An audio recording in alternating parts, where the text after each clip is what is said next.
And I'm back. So exactly how do these human resource management strategies make an impact on the organization? Well, in Guest et al., as we saw the various of the research that was undergone, they saw that there was a relationship between HRM and performance as modeled in this figure. So we can see that everything begins with the business strategy, which then helps to implement the HR strategy, and together with top executives, the HR practices are developed. And of course, they are to be implemented. The implementation of these practices will help in evaluating HR's effectiveness. And the HR practices or the effectiveness of HR is going to result in the outcomes.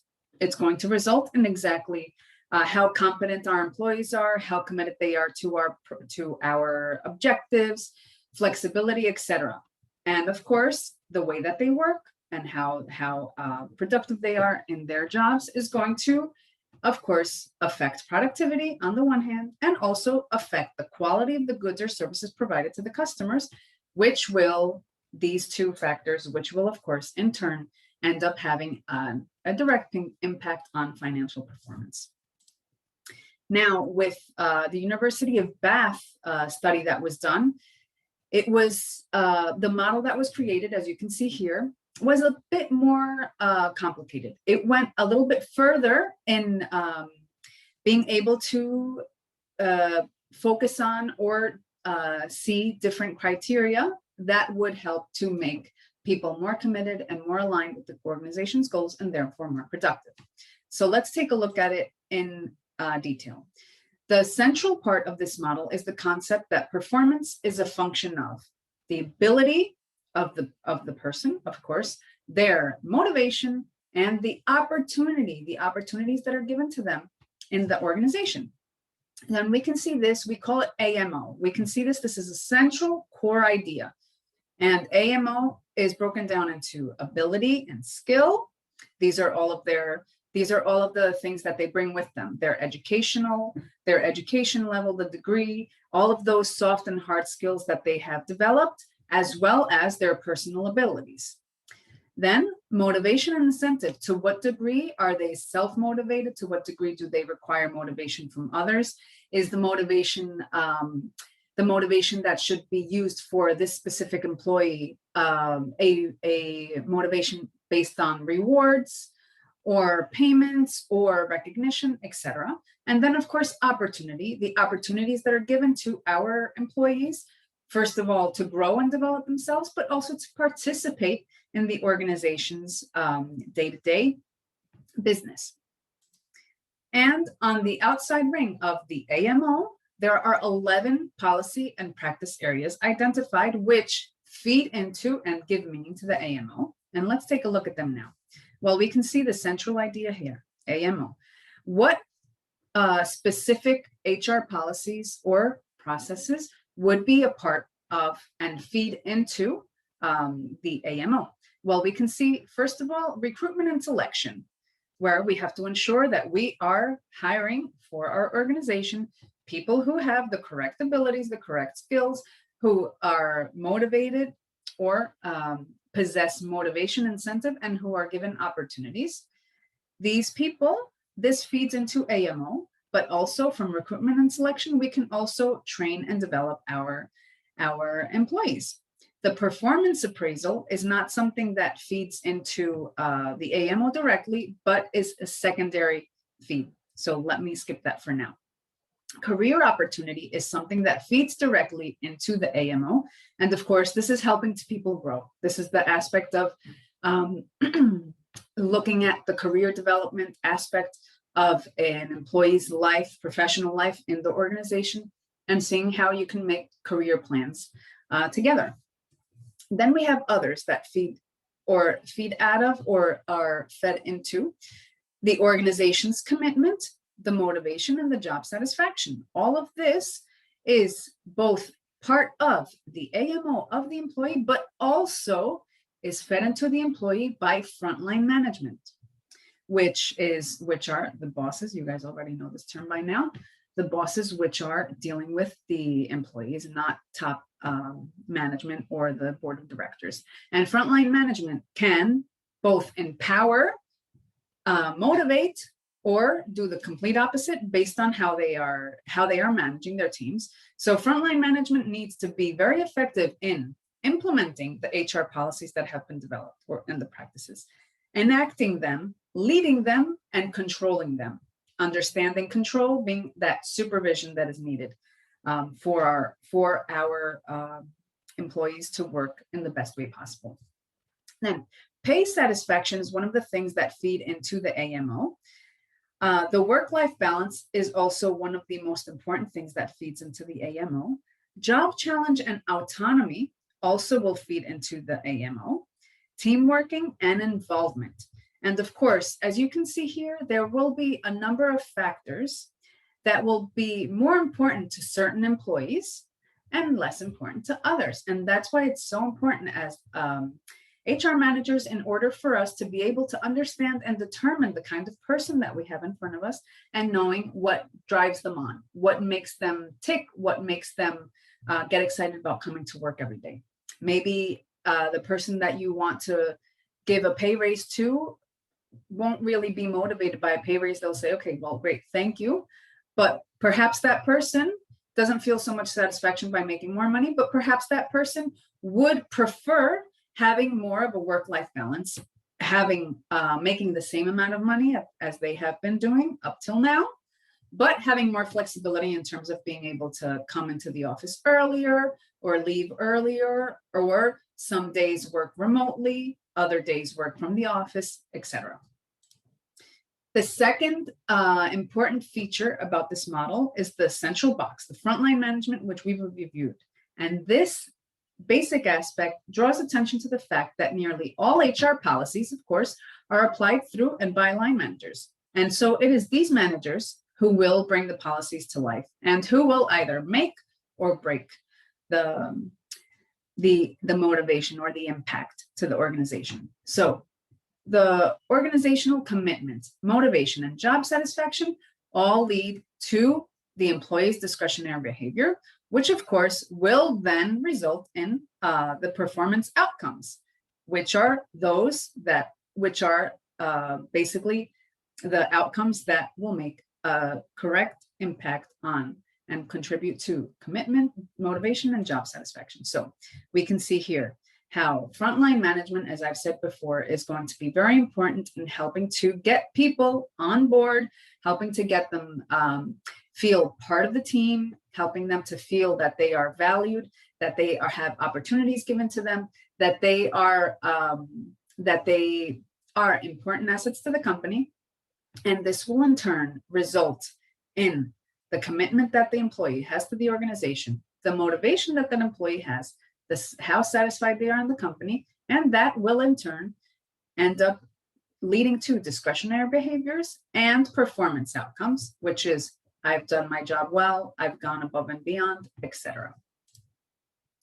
So the specific HR practices that impact on performance. Well, the first thing is talent management. It's being able to recruit, develop, and retain high-level talent, high-quality talent, shall we say. How does it impact? Well, of course, it matches people to the strategic and operational needs of the organization. If you have somebody that's great in negotiating, and they like sales, but you've put them working in the front desk, answering phone calls, etc., that person is being wasted. So it's important that we ensure that we are matching people based on their skill set and based on what they are good at. So this also provides for the acquisition, development, and retention of talented employees so that they can deliver top performance. They can be productive. There is flexibility. They provide innovation for the company and high levels of personal customer service who fit the organization's culture and the strategic requirements of the organization. Talent management, again, this has to do in ensuring that the talented and well-motivated people required by the organization are there and they can be there to meet present and future needs. The working environment. which is the company's culture, core values, etc. Basically, this HR practice develops the big idea, which is the clear vision and a set of integrated values, so that people actually go to work happy. It makes it a great place to work. The job and work design, basically what it does is it helps individuals or provides individuals with stimulating and interesting work and gives them autonomy, empowerment, flexibility to perform their jobs well. It enhances job satisfaction and flexibility, and this encourages greater performance productivity. Let's think of, for example, the comparison between one person who must be sitting in their cubicle from 8 a.m. in the morning until 6 p.m. in the afternoon. Just because they are sitting there for 8 hours doesn't mean that they are actually being productive for 8 hours.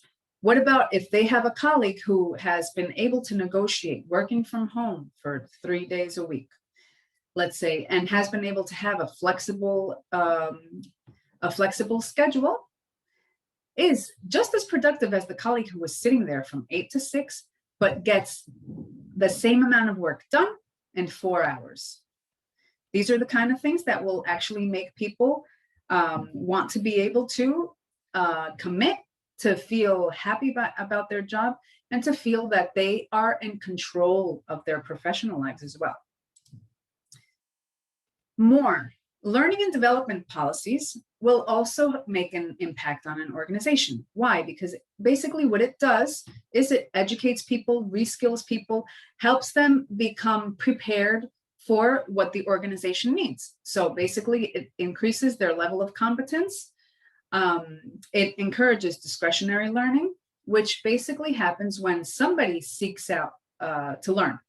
Hey, boss, well, you know what? I really enjoyed, I don't know, that 1 hour workshop that we had last week about negotiation with Asian cultures, and I would like to take a longer course on that. Can the company pay for it, for example? And of course, this kind of educational attitude, or the learning organization, remember we talked about it last week, helps to develop a climate of learning, and in which coaching, mentoring, and training flourish, and in turn makes an impact in the organization, of course. Another HR practices is managing knowledge and intellectual capital.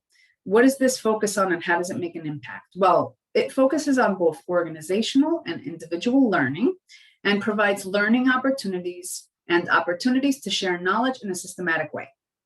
So it ensures vital stocks of knowledge are retained within the organization. They don't leave with the person. It's the organization has learned it and has integrated into their systems. And of course, it improves the flow of knowledge, information, and learning within the organization. And another HR practice is increasing engagement, employee commitment, and employee motivation. And of course, this is self-explanatory. If somebody goes to work unmotivated, they are not interested in doing a good job, they take no pride or satisfaction in their job, and they will just do the bare minimum so that they do not get fired. So the way that motivated employees, committed employees make an impact is very clear.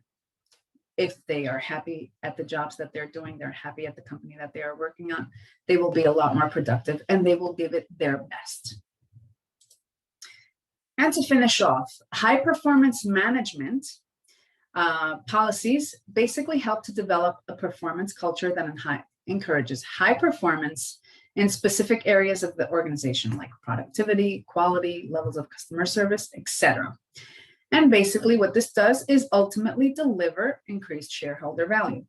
High performance management allows employees to be empowered so that they can exhibit the discretionary behaviors that are most closely associated with higher business performance, like taking risks, being proactive, being innovative, sharing knowledge, etc., etc. And to finish off, reward management, of course.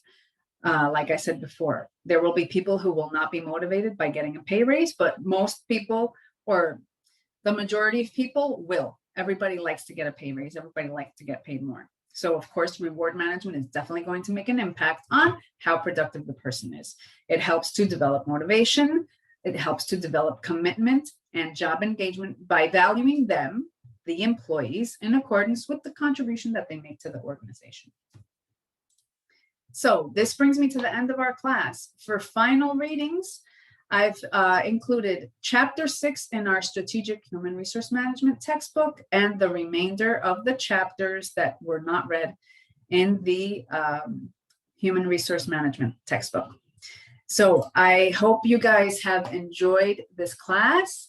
Remember, we have our final webinar of the term on the 23rd of July. In this webinar, I'm not going to talk about content. Remember that it's a group webinar with other courses. I'm going to talk about the final submittals of your assignments. So please, all of those who have not submitted the assignments that are past due, please do so now so that you guys can keep up with the classwork and finish the term together with the rest of your classmates. Have a great summer, everybody. And I hope to see you soon. Bye-bye.